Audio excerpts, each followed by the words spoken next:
Suis-je le trou de balle pour avoir dit à une amie ce que disait vraiment son tatouage?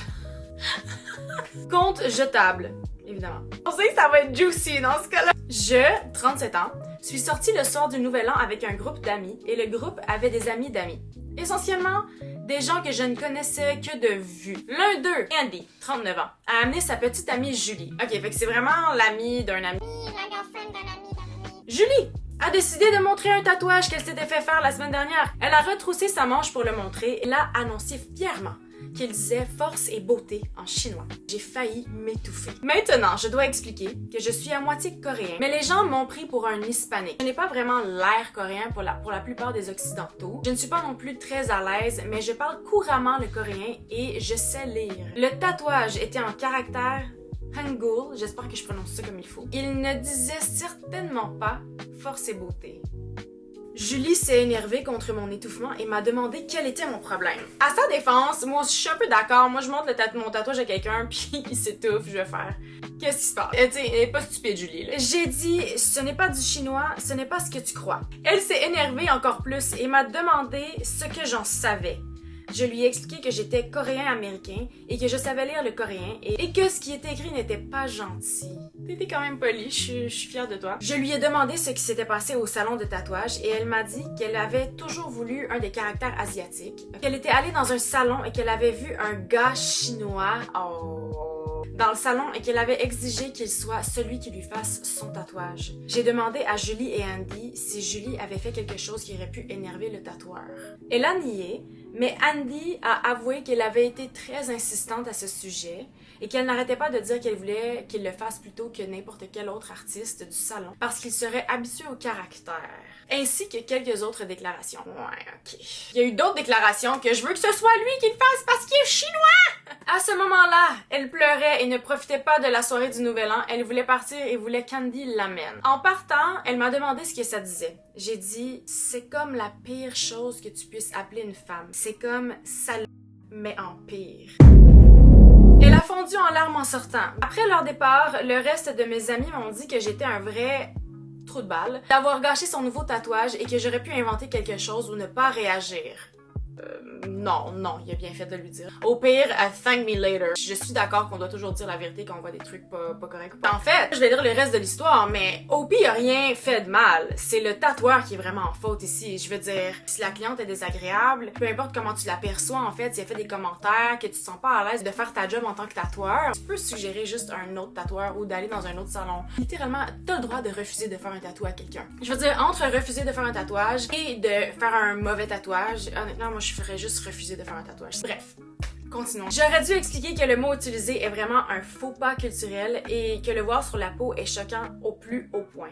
Le fait que je buvais une bière quand elle l'a révélé a rendu impossible d'éviter de m'étouffer. Ce matin, j'ai reçu des messages de mes amis me disant que je devrais m'excuser auprès de Julie pour l'avoir traumatisée à propos de son tatouage. Ok, mais Julie devrait te remercier d'avoir exposé son tatoueur puis d'avoir la chance maintenant de rectifier la situation. J'ai l'impression que c'est ridicule. Si c'était un mot vraiment vulgaire sur mon bras et si j'avais ça sur ma peau, j'aimerais le savoir. Mais voilà. Mais tout le monde pense que j'aurais dû la complimenter à la place. Alors Reddit, suis-je le trou de balle pour avoir révélé à une amie ce que disait réellement son tatouage? Mais non! Mais non! Bon, là maintenant, on va parler de Julie qui a pas été trop gentille avec le tatoueur. Bon, je sais que j'en ai pas vraiment parlé à date. Elle aurait pu lui demander avant de faire comme « Hey, j'aimerais avoir ça, est-ce que tu seras en capacité de m'aider? » Je pense qu'il aurait pu avoir un peu plus de discussion au lieu d'assumer et de dire « Non, je veux absolument que ce soit lui. » D'un autre côté, est-ce que le tatoueur a bien fait de comme se venger un peu de cette personne-là en faisant un tatouage qui est comme pas super gentil? En tous les cas, oui, les deux sont en faute, mais je pense que c'est le tatoueur qui a vraiment le plus mal réagi dans cette histoire-là. Il aurait vraiment pu juste dire genre ben honnêtement je suis pas trop à l'aise de te faire un tatou à cause de ce que tu dis, ou il aurait pu juste dire j'ai pas le temps, ou honnêtement dans un monde professionnel il aurait pu dire hey moi je connais quelqu'un qui pourrait t'aider avec ton tatou, appelle cette personne-là, that's it. Les mauvaises réactions quand tu travailles au service à la clientèle c'est toujours un choix. Surtout là, la personne a ce tatou-là sur elle, elle peut rien faire, c'est vraiment méchant. Au-delà de l'ignorance, on va le dire là, du racisme de Julie, je pense que c'est le tatoueur qui est vraiment mal fait ici.